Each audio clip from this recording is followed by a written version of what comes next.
Well, welcome to Modern Thatched Living. Today I'm going to install a sink into this table and some taps.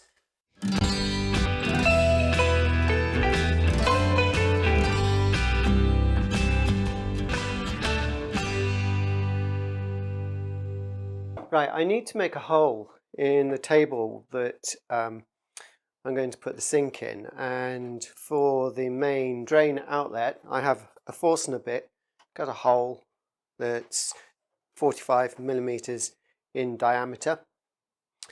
But I actually need to set the sink. The sink will have a nut at the bottom of it, and I need to set that into a hole that goes about a centimetre into the surface of the wood and is 65 millimetres wide. Now normally I would use the router to do that, but I want to do this in the house, so I actually want to minimise the amount of dust, and even with the dust collection on the router it will still make quite a mess.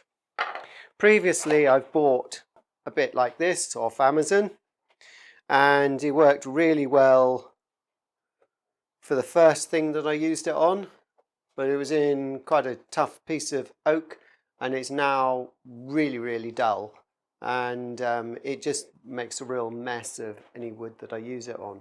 So I think that's fairly useless now. So basically they're cheap, but they're essentially, in my opinion, one use bits unless you're using really soft wood. Now I would like to get a Forstner bit of this design. I really like these, they work really well for me, but the 65 millimeter ones are on back order at the minute, and it looks like it'd be quite a while before they arrive. So I've given that up as a bad idea for the minute, and I thought I would try this Dewalt bit that I found. The thing about it is it looks really aggressive. It's got a tip with a very large spiral on it. I'll open it up and just show you. Right, so here we are, it's out the packet. Now this really is quite a beast. It's really heavy, and this looks like quite a deep threaded bit at the end. Now my worry is that this part might actually drag the whole bit into the wood really fast, and I might not be able to control it very well with the drill. So I'm going to give this a go and see what happens. I've got the drill set on a screw setting, which means that it will actually stop if it starts to grip the wood too much. Let's see what happens. Yes, it's drilling into the wood. Right, let's turn it on to normal drill mode. Let's back it up a bit, and let's try again. It is very aggressive, this. I can feel it pulling out of my hands. Nope. I think this is going to be a problem. Right, so here we are again. You can actually take the middle threaded part out, which is quite good. So I've taken it out, and I'm going to see whether, if I've cut a template hole, whether I can then control the drill and cut a decent hole in the board with just the rest of the cutter.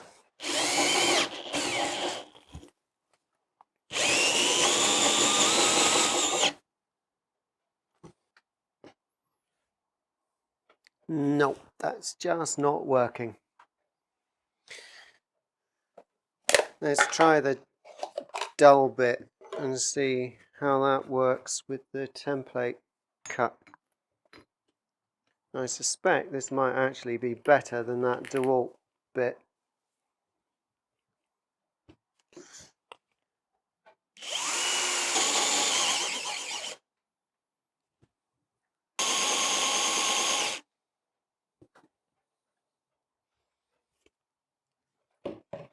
And actually, I suspect Right. We're not making much headway, but we are getting there. Maybe with patience that will work. So we're back to the Amazon cheap dull thing that I've wrecked on a piece of oak. That is better than the brand new Dewalt eat everything up and is absolutely impossible to control in a hand drill. Right, experiment done. So let's see how this goes. It's a bit terrifying because it's took quite a long time to make this table. Right, let's get this in the right place.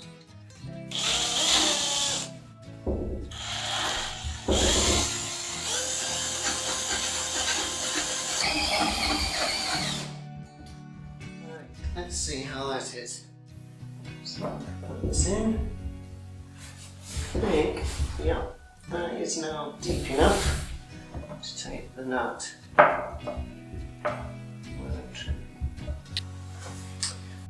All set up now with a 45mm Forstner bit on here, and it's a good quality one, so I think that this shouldn't be a problem. The colour of the wood has changed now, which means I'm through to the piece below. It's not the neatest of holes that I've ever drilled. That top bit totally crashed around the top, but this is going to be under the sink, so no one is ever going to see it. And this fits through nicely. Right, so put it through, there we go. So, and there's a bit of wiggle room as well, so that looks like it should work. Okay, so I've screwed the waste pipe onto the bottom of the bulb. It's not actually fixed properly yet, this is just to temporarily get things in the right position. So just put that in, it fits nicely, the basin's sitting on the table, and I think that if we put the tap about there, that should be about right. So, just mark up. There we are. Right. Fixing bolt. That's. Okay, so here's the sink, and I fixed the bolt to the bottom of the tap. It's the trigger, put it in the right place. Yes, that looks perfect. Okay, I've got a template here. So I cut this earlier to make sure that the taps will fit through. This needs to be square to the table, so tap square. Right. Let's mark these. I'm going to cut these without the template. You can do that. Here we go, this is a 20mm Forstner bit. Right, and there we are. That looks all fine. Second fits, right sort of distance, so I think we're all set to go now. So the next thing is to take these out, seal the wood where I've just cut it, and I'll start fixing the waste pipe into the sink. Now I'm going to use either stick, plumb made. To do this, I've come across similar preparations in the past with things called hawk white. One example is generally plumber's mate. Anyway, it's a sort of putty that stays flexible. Doesn't really set. You squish it in basically to where you don't want water to come out. Okay.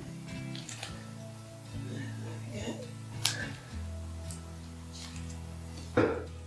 So now that's in place, I'm going to turn it over the other way and do the same on the other side. and squeeze down, and that should form a very good seal. Let's hope.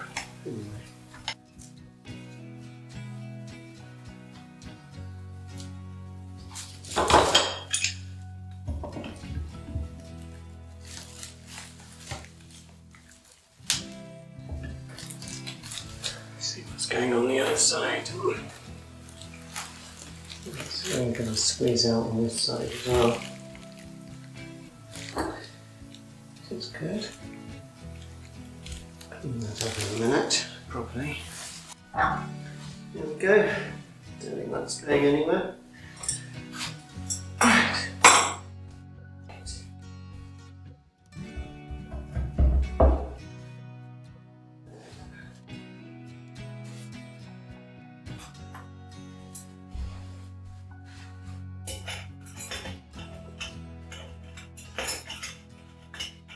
Right, now the table's in place and I've got all the bits to connect it up. So unfortunately the waist was a bit short, so I've got a extending fitting and I've cut a small piece of frame pipe to extend that so that it will now meet up with the trap in the right place.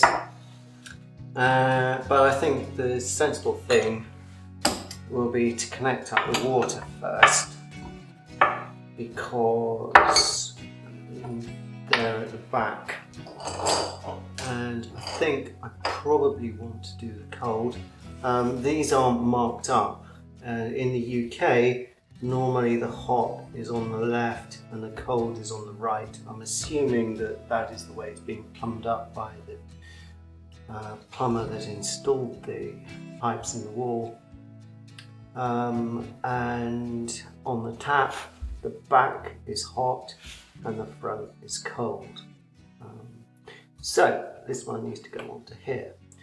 These are compression fittings.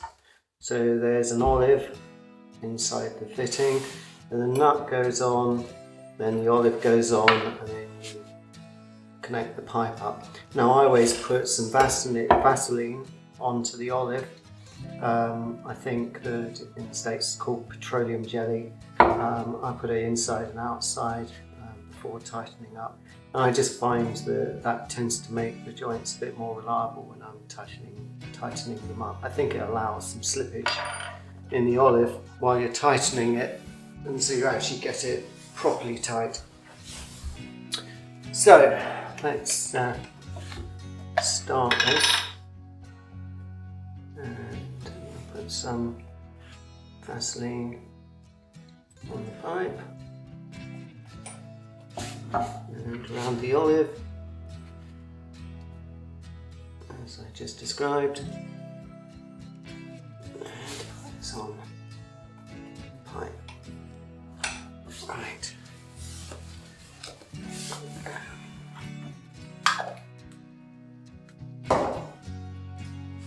Let's just make sure I'm not doing anything stupid. So the cold is at the front, and that's the cold on the right. Let's connect that up.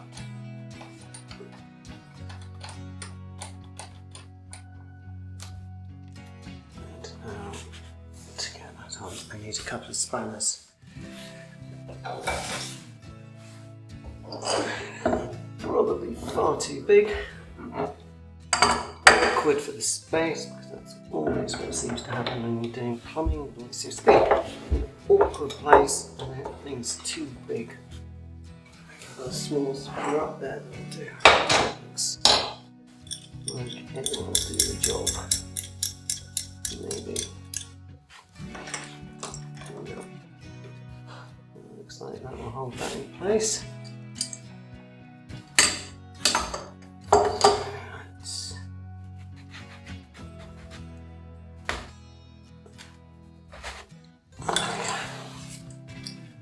Probably okay. So there's a rubber gasket inside these fittings. It needs to go on the right way. Okay.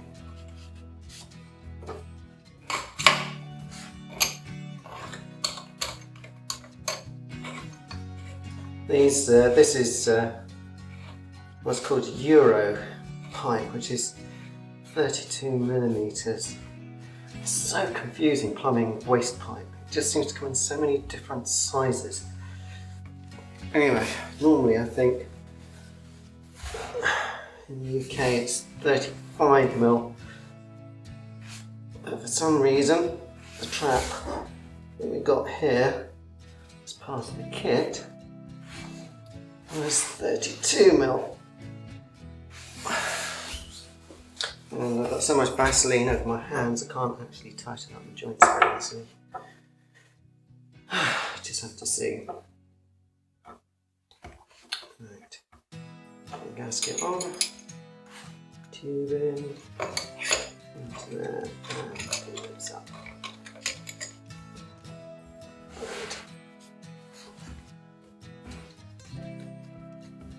Right. Looks okay. Right, now there's a weird contraption. This doesn't seem to have a gasket at the top. I think it relies on this liner.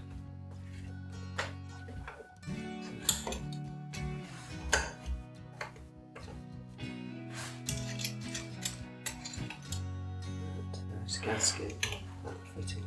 And I've got some on. I'm giving myself enough room. Right, there we go. That's the one.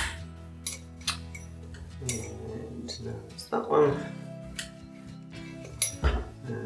Put this in there.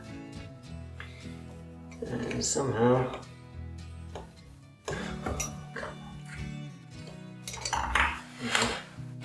it needs to go.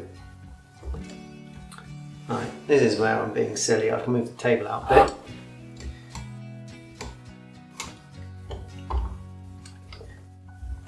To get this on, and now I can move the table back. Right, clearly the way to do it. Right. So now I can put this one on. And we can do this top one up. This is an extendable trap, so this bit changes height. So you can set it at the point you want it.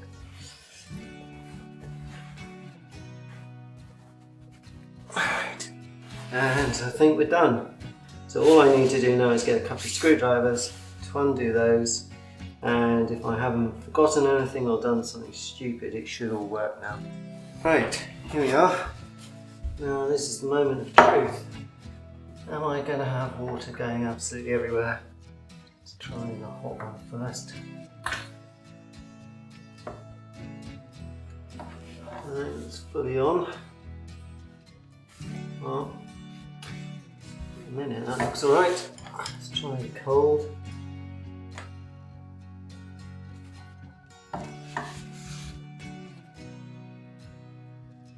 Looks okay at the minute.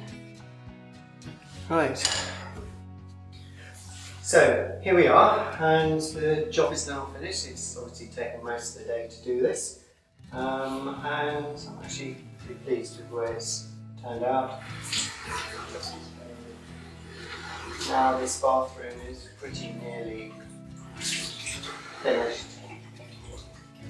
So, this is the second one that I've done in this style. I'll just show you quickly one that we did about 3 years ago now in this style, just so you can see the sort of variation, particularly if you make the table yourself, the sort of variation that you can have. Right, so let's go down and see the other bathroom. And here we have the bathroom that we did about 3 years ago.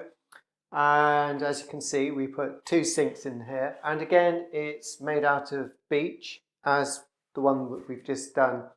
The reason for choosing beech is that it doesn't discolour in the same way that something like oak does with cleaning fluids. When I was making these, I thought the bathroom would be a very damp environment, and I was expecting to get expansion of the wood. In fact, it's quite the opposite. The bathroom is actually a very dry environment with the radiators and things in here to actually dry the towels. It actually makes a very warm drying environment, and there's been a lot of contraction in the wood in here. This is something that I learned and have incorporated into the one that I've just done. But even so, I made these so that there could be expansion and contraction, and so they've actually worked out quite well. I hope that you've enjoyed watching this, and perhaps there have been some ideas that you can incorporate into your own projects.